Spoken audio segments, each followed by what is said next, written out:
But there is something that really needs to be cleared up, because here we go again. Another pile-on. A piling on to Pauline Hanson by politicians and commentators panicking at her growing support. It's a pile-on based on a lie, or at best a verbling of the One Nation leader, that Pauline Hanson told you there were no good Muslims.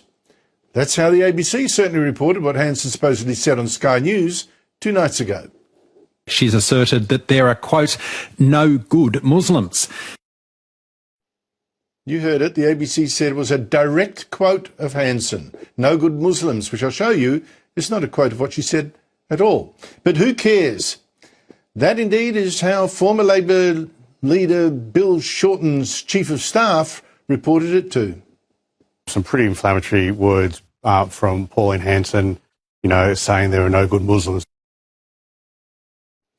And cue the outrage from every party threatened by One Nation, Labor, the Liberals and the Nationals.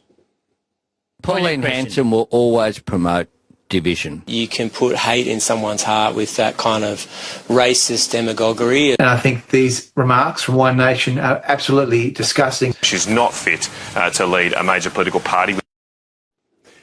Now, I said last night that Hanson had spoken badly and gone too far, and I stand by that. But if she really said that there were no good Muslims, I would not tonight be defending her, because that statement would be a lie.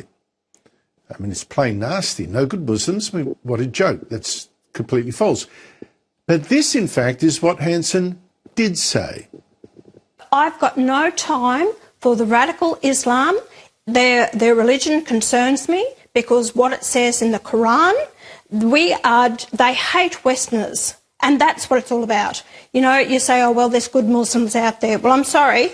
How can you tell me there are good Muslims? I agree, very clumsily expressed. And you may say, what is the difference here? No good Muslims, or how can you tell me there are good Muslims? You may say subtle difference.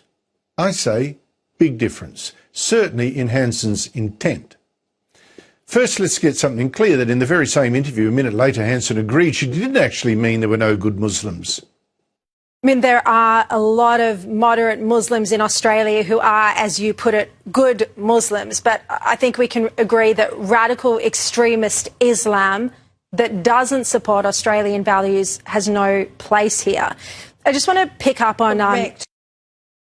Correct, she said. And last night, Hanson again said she had in fact been talking about radical Islam, not all Muslims. What I was talking about was radical Islam. Yes, everybody's opposed to... Look at my comments prior to that. Radical Islam, and then when Shari called up and pulled it up, and I said, yes, it is about the radical Islam that we have in the country. Yep. Pauline, I don't want us to talk over... She pulled me up and she said that, and I referred to that. Yep. Okay? If there is a person out there who is a Muslim and does not support Sharia law, female circumcision, child marriages, who do not support our culture, our way of life and our laws, then I apologise to you if my comment has offended you. Again, you can rightly criticise that apology for being sort of too grudging, but I'm not hair-splitting in making the distinction here. What Hanson was trying to say, and I'm certain, is that how can you tell who's a good Muslim? How can you be sure when you let them in? After all, who could have guessed that the older of the 2 alleged Bondi murderers would become a Jew-killing Islamic State follower when we let him in from India? Who would have predicted that some 250 Muslims that we let in would, either them or their children or grandchildren, later go to Syria to join the Islamic State? Who would have predicted that 5 Muslim refugees we let in would then shoot and stab Australians here? People like Manmonis from the Lindt Cafe siege, or Farhad Jabbar, an Iranian refugee who killed a police accountant, and Hassan Khalif, who stabbed to death a Melbourne restaurateur. You tell me how you can tell who'd be good and who'll be bad. Now, it's absolutely correct. Who can predict how any of us turn out, right?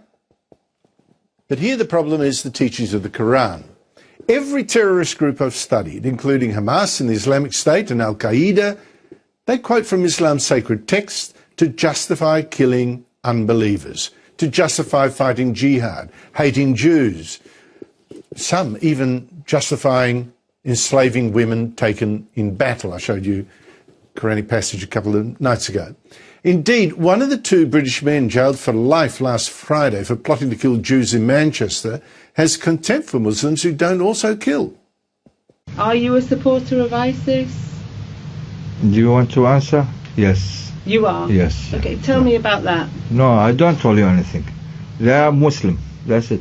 Okay. Yeah, they are Muslim. What is it about them that you support? They are Muslim. They make Sharia. Yeah, they make Sharia. Okay. Yes. Is there a difference between ISIS and some other people who say they're Muslims? Yeah, they're all Muslims. They are hypocrites. Now, this is the point that Hanson was trying to make on Tuesday and tried again on Sky last night with more clarity when host Chris Kenny insisted there were many good Muslims, as indeed there are. Can you guarantee it? When we've got 18,000 people on Asia watch list, who do I know who these people are?